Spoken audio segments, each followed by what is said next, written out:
Hello and welcome to Bitesize English. I'm Jamart and with me is Malika. Hi guys! Jamar, you're looking so excited today.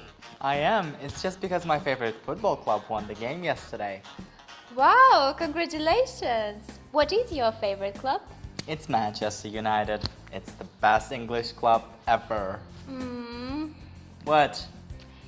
I just can't agree with you. In my opinion, the best English football club is Manchester City. Manchester City? Are you serious?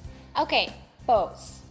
In this program, we will learn how to disagree in English.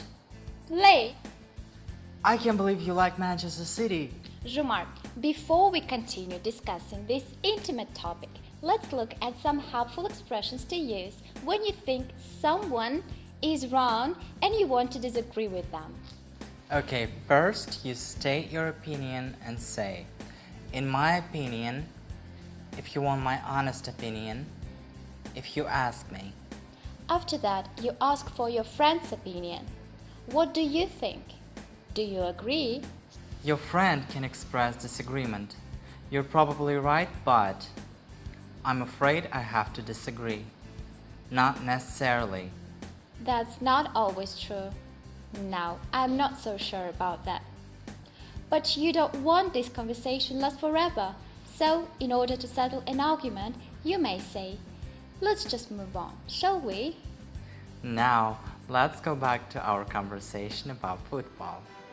In my opinion, Manchester City is becoming the strongest football club in Europe. What about their last match with Manchester United?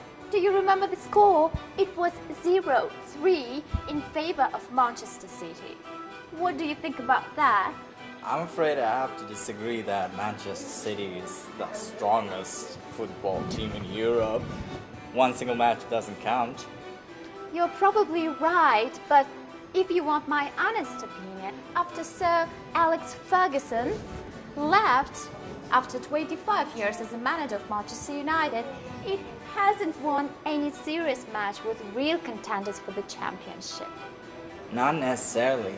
This club is an example of old football history and traditions, having the strongest football academy, while Manchester City is just surviving by means of new investments.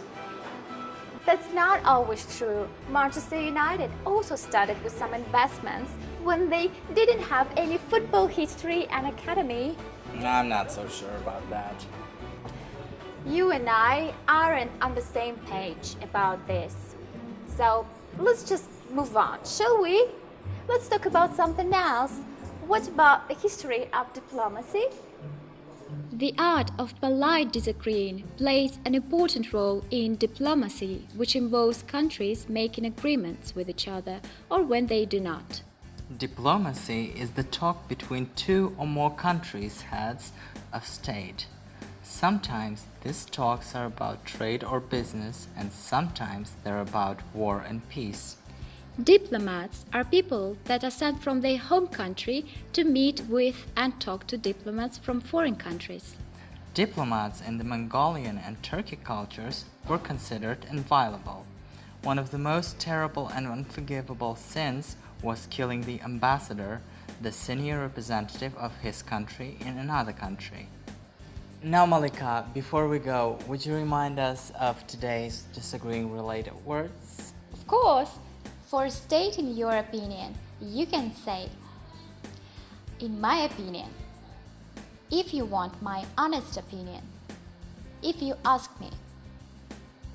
To ask for opinion, you can use, what do you think? Do you agree? For expressing disagreement, you might say, you are probably right, but I'm afraid I have to disagree. Not necessarily. That's not always true. No, I'm not so sure about that. And finally, in order to settle an argument, people say, let's just move on, shall we?